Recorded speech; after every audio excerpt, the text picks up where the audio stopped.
Que a graça e a paz do Senhor Jesus esteja com todos. Eu gostaria de levá-los a refletir hoje e também amanhã sobre o assunto a lei versus a graça. Esse é um assunto muito profundo, já milhares de livros, eu diria isso sem medo, foram escritos sobre o assunto e as opiniões nem sempre são unânimes, uns seguem para um lado, outros seguem para o outro. Agora, é lógico que nós sabemos que a Bíblia ela é sempre clara, principalmente sobre os assuntos que estão relacionados à nossa salvação. É lógico que quando se trata de milagres, coisas sobrenaturais, nós não temos explicação. E nem nos cabe porque nós somos muito limitados para isso. Mas quando é assunto de salvação, Deus deu sabedoria aos homens para que eles pudessem explicar esses assuntos.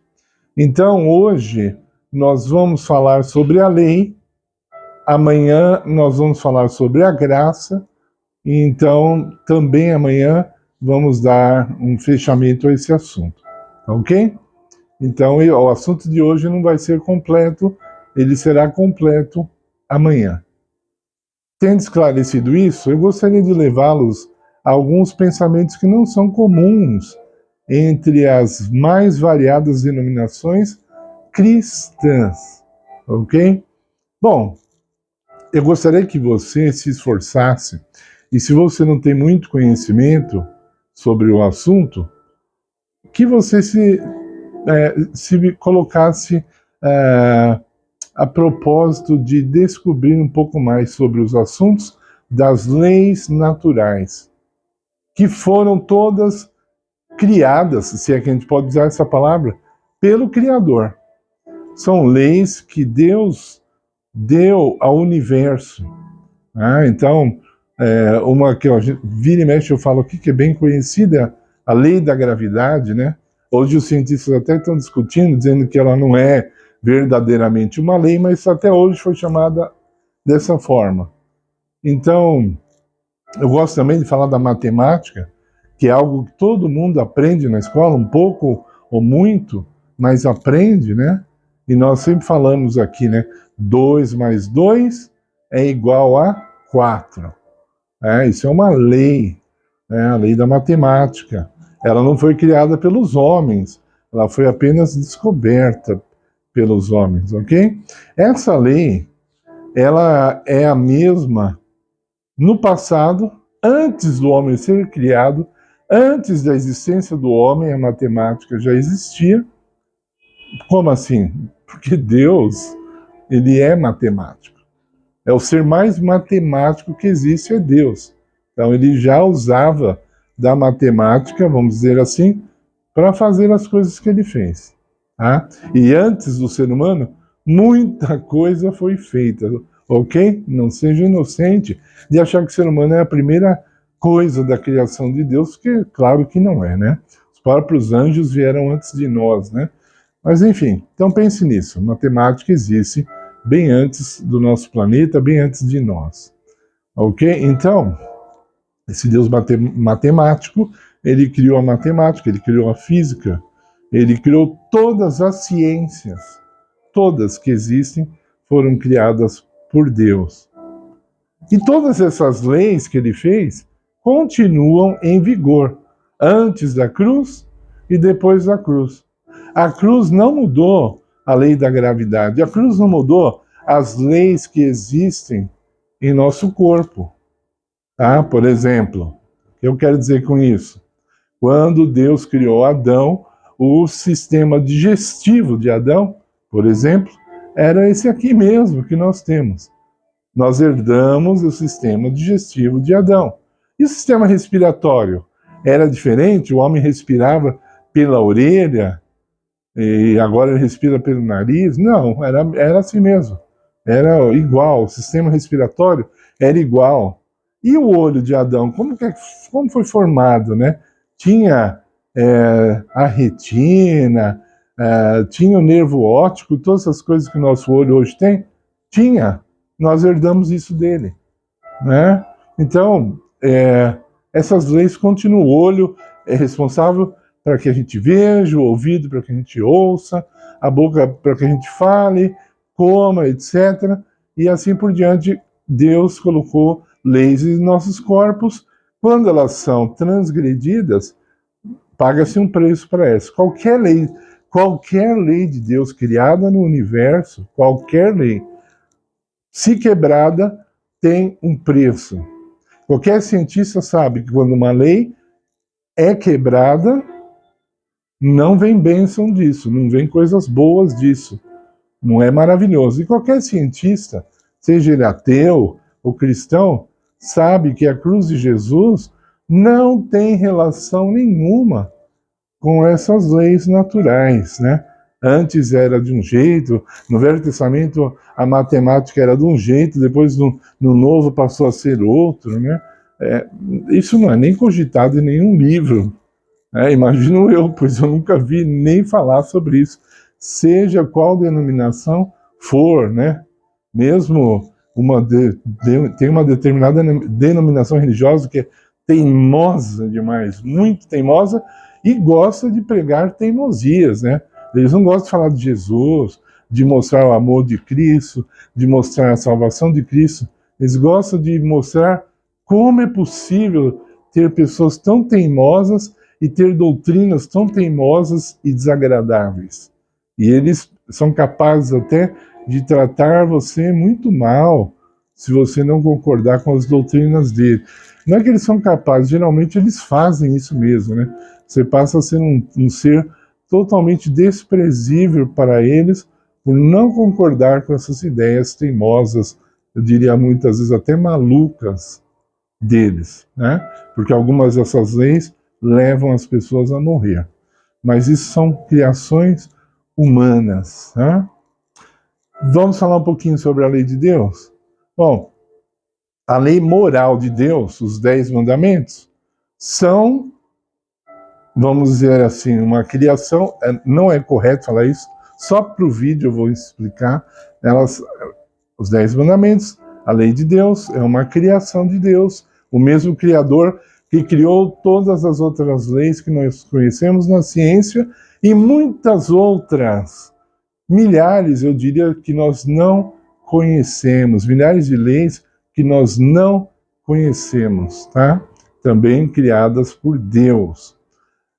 Agora, a pergunta que muitos gostam de fazer, muitos teólogos, nós somos salvos pela lei ou pela graça, né? Essa pergunta, como eu disse, não vai ser respondida hoje, vai ser respondida amanhã. Temos, então, nesse vídeo, que definir o que é a lei de Deus. E nós definimos a lei de Deus como sendo uma expressão do caráter de Deus. A lei de Deus não é simplesmente uma coisa.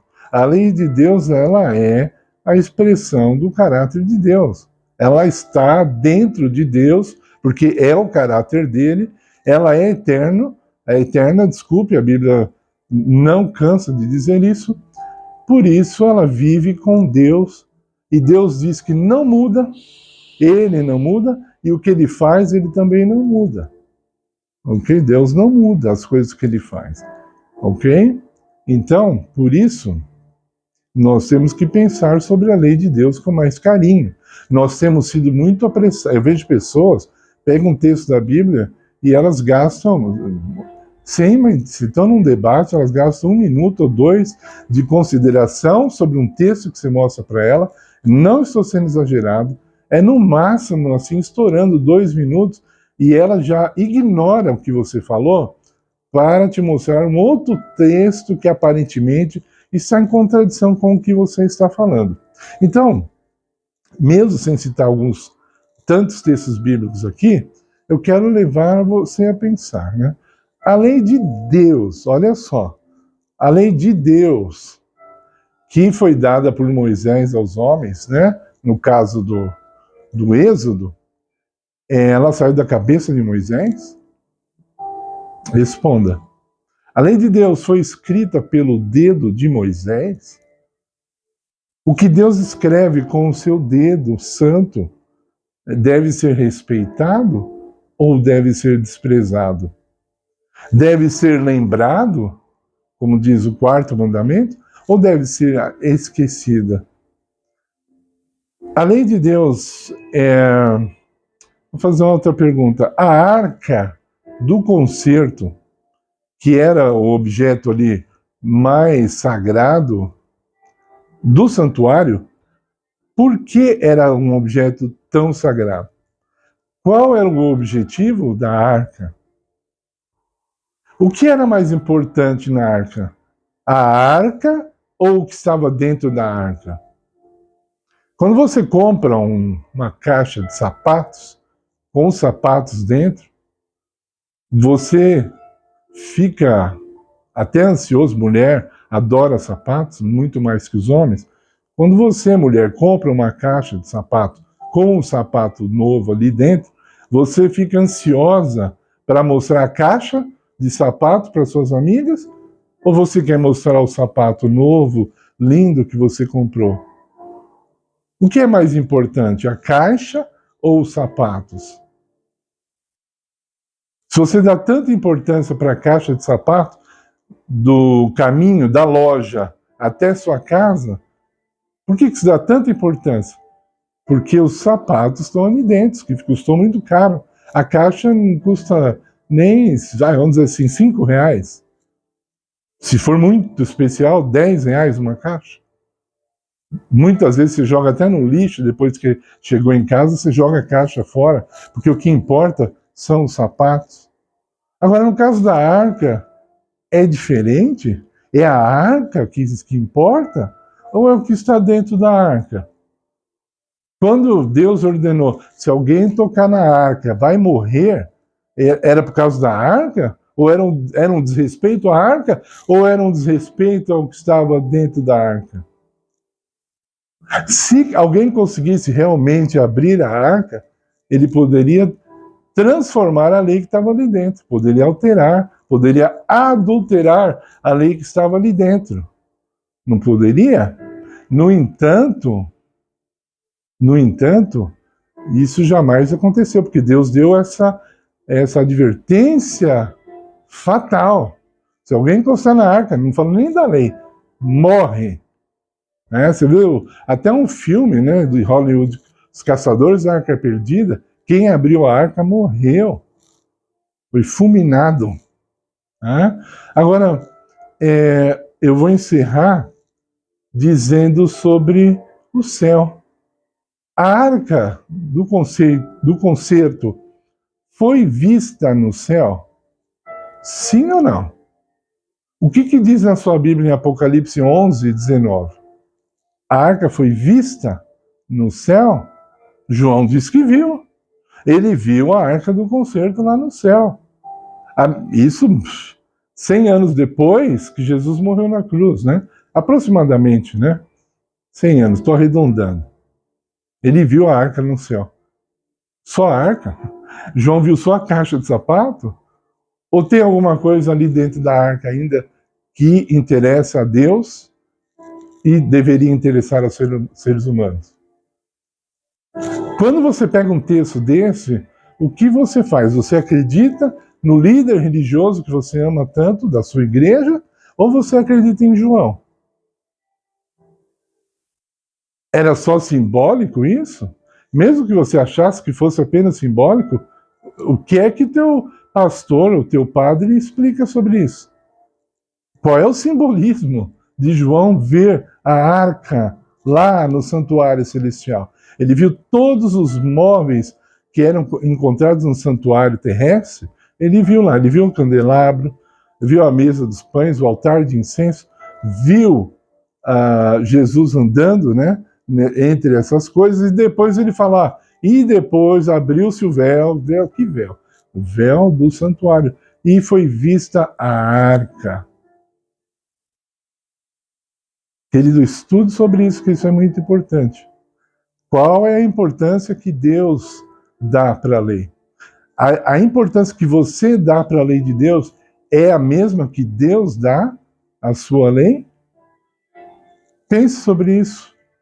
E te aguardo amanhã para que possamos continuar esse assunto.